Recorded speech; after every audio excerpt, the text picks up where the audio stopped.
Welcome to the Wheel Sales. Gonna try something different for this video. I am actually gonna do a voiceover and kind of tell you guys what's going on. So I'm down below here starting out the video. This is the main cabin. Go up towards the front. That's the front of the boat. There's a sail bag for a spinnaker. I'll explain that later. That's the rope locker I just looked at. And then I'm gonna go up above. The reason why I'm doing a voiceover is, yes, I do have GoPro video, but it's inside a waterproof casing. So it doesn't have a microphone on it, but it sounds very muffled, and it's not good audio quality. Eventually, I will be upgrading and getting a Bluetooth or another microphone that I will be able to wear as well. So fast forward, we're out into the harbor now. Here's me hoisting the mainsail. Usually you can either go hand over hand to hoist sails if they're light. The mainsail is a heavy sail. It's quite a large sail, so I'm using a bow method. If you see me, I was just pulling it back. Here's Ian raising up the jib. That's the front sail. Funny story is he got all the way to the top, and then the shackle on the halyard that connects to the top of the sail broke. So the sail started to come down. We had to take the sail down and do it with a backup halyard. We have several backups on there. And we had to send some at the top of the mast later in the video to retrieve that halyard while we're racing. So got that on video as well. The next shot you'll see is just some, I guess this is us putting the sail back up. So that's our pit man. He's back there trying to get the sail back up. And my job for this race was just to sit on the rail and be what we call rail meat, and also do the spinnaker trim when we went downwind. Normally on the back of the boat, but yeah, they let me have an easy night because we had a lot of new people, so they wanted to do some training. So got to drink some beers and just kind of relax for most of the upwind work. So we're headed upwind. So we finally got the sail up and going.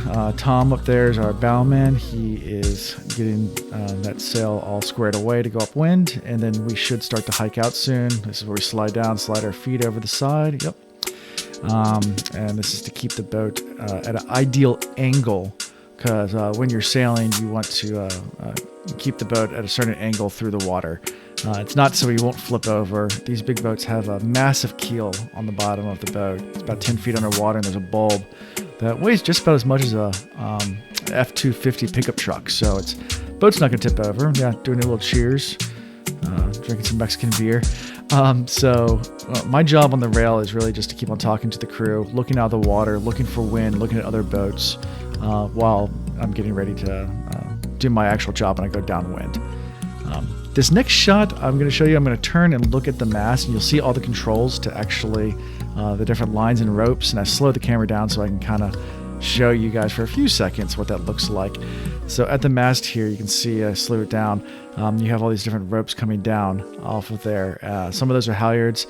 The pole kind of coming at an angle, that's a boom vang. Now we're getting ready to attack. So when you go upwind, you have to keep on zigzagging back and forth across the wind. So you have to switch sides of the boat, so everybody kind of scrambles over as the boat turns. And that's all what's happening here. I'm just taking my sweet time because we got enough people on the boat, and it wasn't that heavy of wind where I really had to worry too much about it. So just got some more shots of as we're catching the boats. Because of our difficulties with raising the sail, we're behind starting the race. That's a spinnaker bag going up. That's the big colorful front sail that goes in the front of the sail, front of the boat, and I will be the one trimming that or controlling that when we go downwind. So now we're passing some of the boats. Like I said, we were late to the start and then had some difficulties, but we're able to get our boat in gear and start passing some people as we move through the race.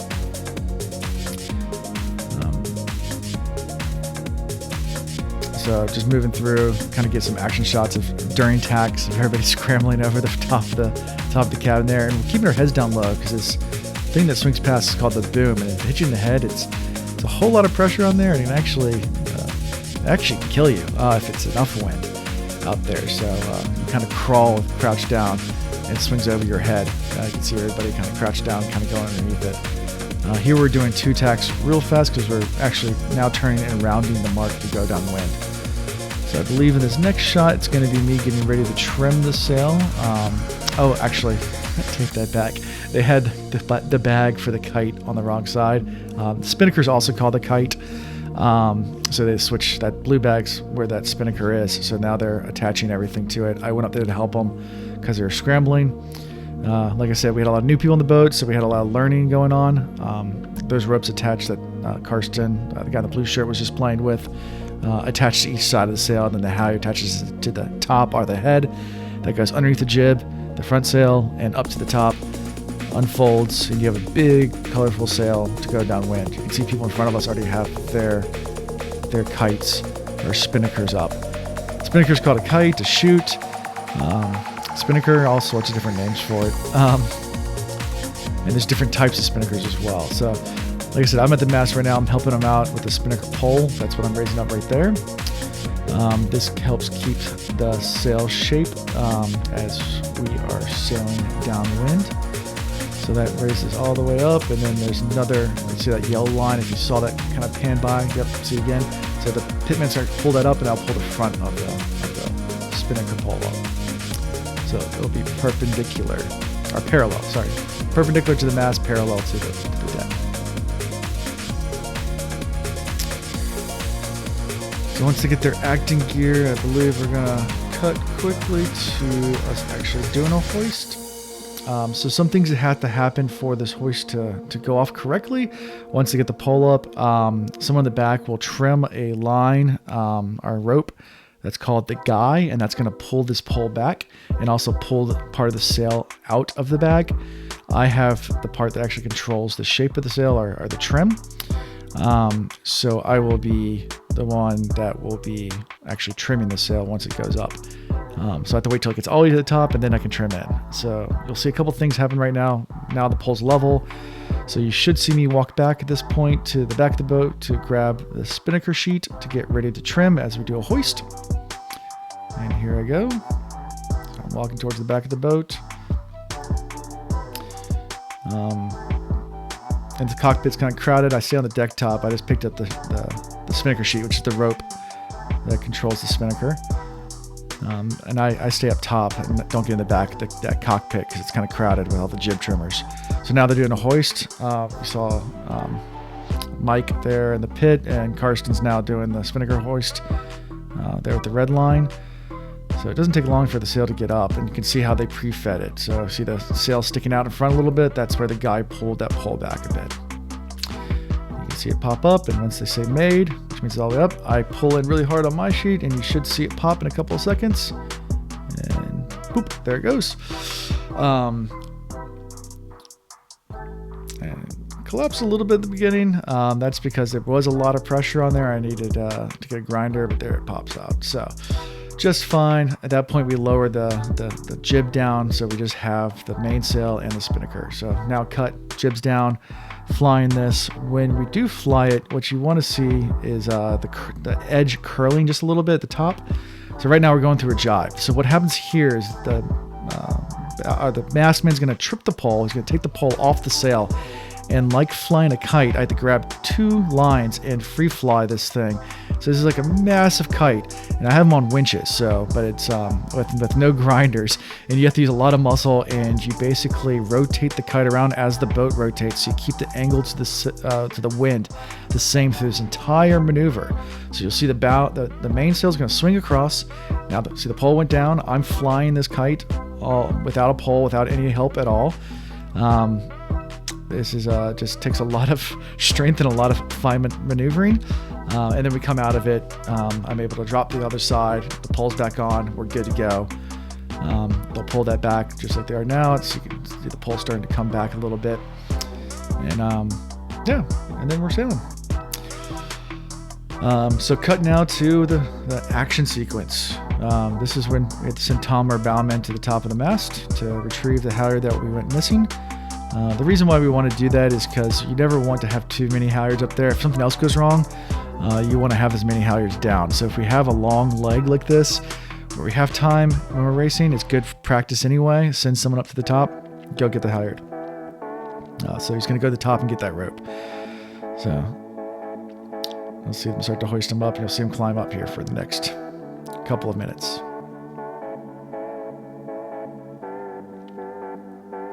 So he is wearing a harness at all times. The bowman always does wear a harness, at least on our boat.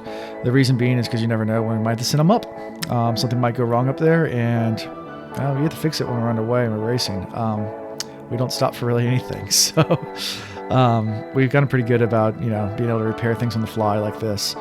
It's not necessarily fast to send someone up the mast when you're doing it, but there's lots of reasons why we would send someone up there. Obviously, if a rope got stuck up there, if something broke up there, also if it's extremely light wind and we're doing long distance racing, similar to how you see those old pirate ships where people get to the top, to the crow's nest and look out for land.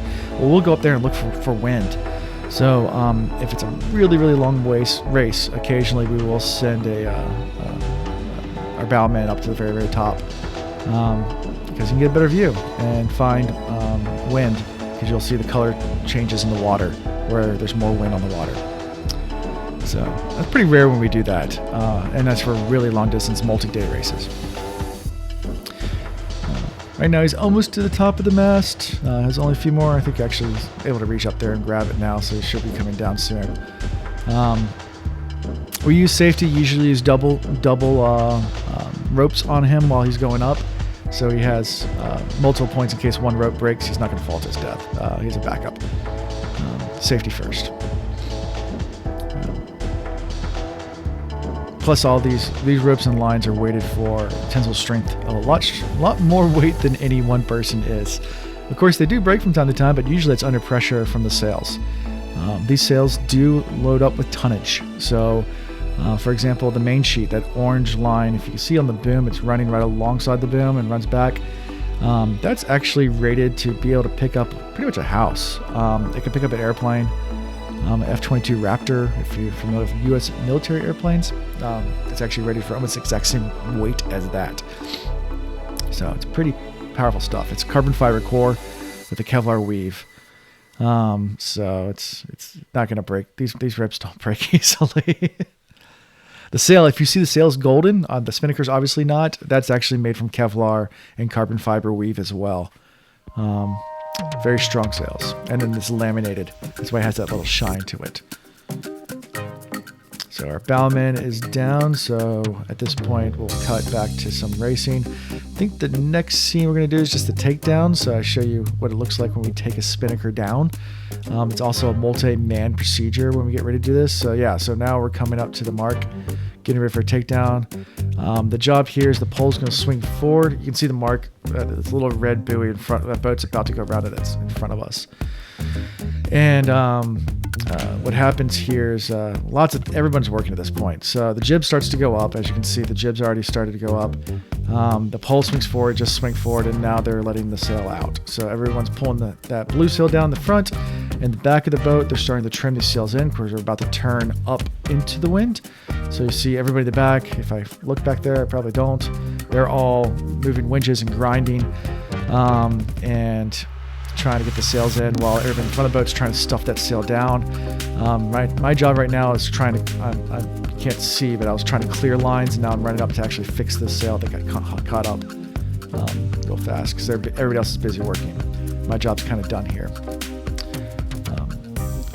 So after they're done stuffing away, they put the pole down. We pass out some beers because it's Wednesday night, and that's what we normally do. And then I've handed off the camera to Ian, so you get a little shot of me here towards the end, and just kind of cruising along and get a shot of us going past this channel marker here. Cut it pretty close. That's one of the marks we had to round for this race. And pretty much that's it for this video for this week. Like I said, I just wanted to give you a highlight and kind of give you a voice over on what is going on. Because I know a lot of people that watch these videos have no idea what's going on. It looks pretty. We're sailing. I might not always use voiceovers. They might just be music to the background. But as I continue to make these ones, I'm going to try to incorporate sound by getting actually a microphone on board so we can hear what people are saying. But I'll also put some background music to this. Hope you guys enjoyed it. And yeah, until next time, peace.